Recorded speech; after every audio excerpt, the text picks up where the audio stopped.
مجرم ہوگا اس مجرم کو برابر سزا دی جائے گی۔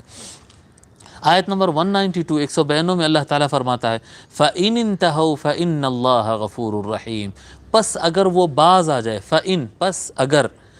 انتہو انتہا ینتہی ختم کرنے ہو گئے تھے، انتہو اگر وہ سب ختم کر دے، فَإِنِ انتہو یہ قتل کرنے سے، بار بار حملہ کرنے سے، لڑائی جھگڑا کرنے سے اگر یہ باز آ جائیں، توبہ کر لیں کہ نہیں یہ ہم سے غلط ہو رہا ہے، ہم نہیں کریں گے، ہم مسلمانوں سے جنگ نہیں کریں گے، ہم غریبوں سے جنگ نہیں کریں گے، ہم کسی پر ظلم نہیں کریں گے، اگر وہ لوگ اپنے ظلم، فتنہ، فساد اور قتل سے، جنگ سے باز آ جائیں، فَإِنَّ اللَّهَ غَفُورٌ رَحِيمٌ، پس بے شک اللہ تبارک و تعالی بخشنے والا اور رحم فرمانے والا ہے۔ اللہ ایسا نہیں کہ جو حضرات پہلے گناہ کر چکے ہیں اللہ تبارک و تعالی ان کو کبھی معاف نہیں کرے گا، بس ان کو دنیا میں موت ہونا ہے اور آخرت میں جہنم ہونا ہے، ایسا نہیں۔ اگر اتنا کچھ کرنے کے باوجود اگر کوئی سچے من سے توبہ کر لے اور غلط کام کرنے سے رک جائے تو اللہ تبارک و تعالی کی بخشش اور اس کے رحمت کے دروازے ہمیشہ کھلے۔ اللہ تبارک و تعالی بڑا